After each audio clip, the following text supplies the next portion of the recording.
L'âme pleure pour cette vie d'ici-bas alors qu'elle sait pertinemment que la préservation, la réussite et le bonheur consistent à délaisser ce qu'il y a dans cette vie d'ici-bas. La dara lil mar'i ba'da al-maut yaskunuha illa allati kana min qabli al-maut yabniha.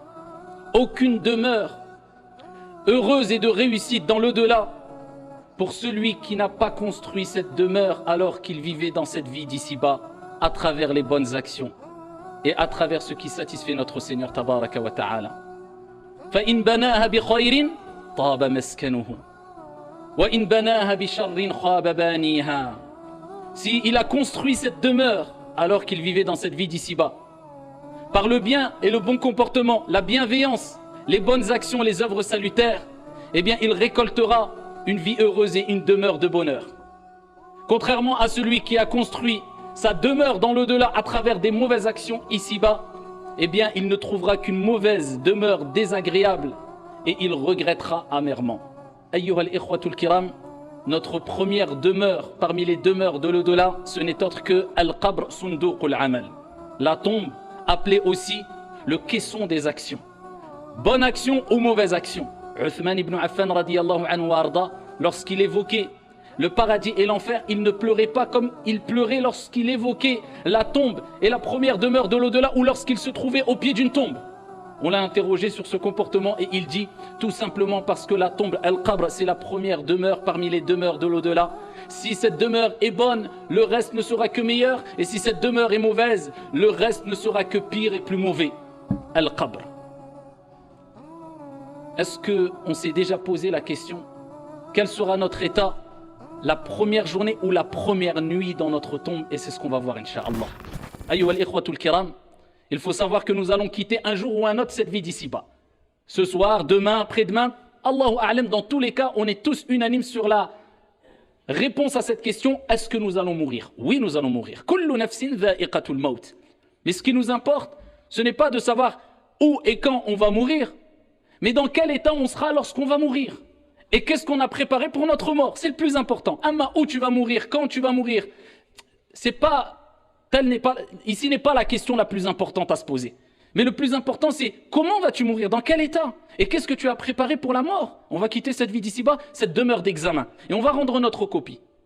Notre copie, ce n'est autre que ce livre où tout a été inscrit par les anges al-malaïka, les nobles scribes qui ont eu l'ordre de noter tout. Petit et grand péché.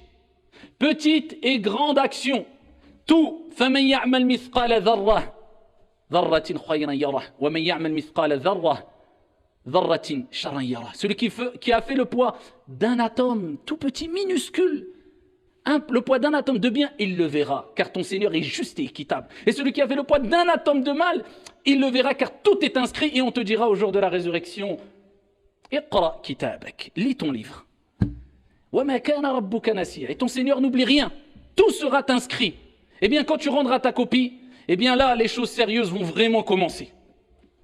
Et ça commence par as-sakarat wal-kurubat, l'agonie de la mort. Vous savez que même le prophète alayhi salatu wassalam, alladhi ghufira lahu ma taqaddama min dhanbihi wa ma ta'akhkhar, celui dont on a pardonné ses péchés présents, passés et futurs, eh bien a souffert lors de ces derniers instants de sa vie, non pas parce que c'était une punition, mais toute épreuve qui nous arrive à nous en tant que croyants, nous avons cette conviction-là, ce n'est que bien et purification et récompense au jour dernier.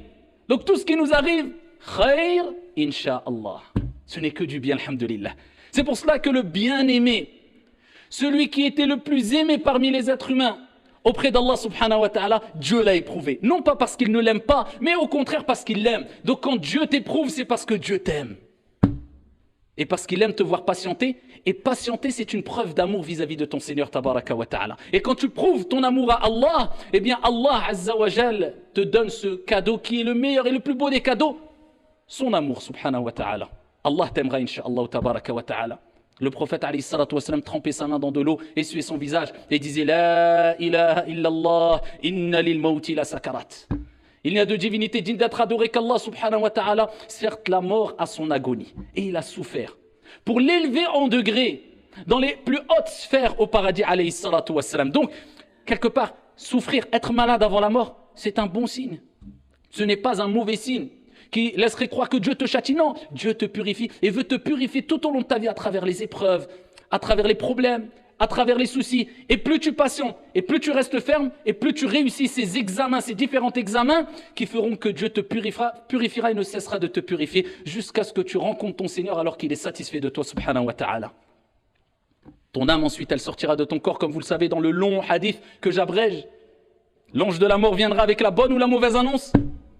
Si tu faisais partie des gens du bien, eh bien il t'annoncera la bonne annonce en te disant « Viens, sors, viens rejoindre le pardon, la miséricorde de ton Seigneur, tabaraka wa ta'ala ». Il t'annoncera de belles paroles. Et à peine qu'il saisira ton âme, et voilà que les anges, qui sont un grand nombre d'anges, eh bien seront autour de toi et saisiront cette âme-là et viendront avec des linceuls du paradis et avec des parfums du paradis, des linceuls paradisiaques et des parfums paradisiaques, et ils te feront monter jusqu'au ciel le plus bas, et les anges diront quelle est cette bonne odeur, et on te citera par tes plus beaux noms, et on dira c'est un tel, fils d'un tel, et ensuite on t'ouvrira le ciel le premier ciel, le ciel le plus bas, et ensuite tu monteras le deuxième, 3, 4, 5, 6, 7e ciel, et tu redescendras pour retrouver ta demeure, bi'idhnillah azza wa jal, qui sera félicité, bonheur et réussite, incha'Allah tabaraka wa ta'ala. Contrairement au mauvais, à celui qui s'est laissé emporter par les passions et les plaisirs, qui n'avaient pas de cadre, grand péché, injustice, meurtre, répandu le mal, désobéissance envers les parents,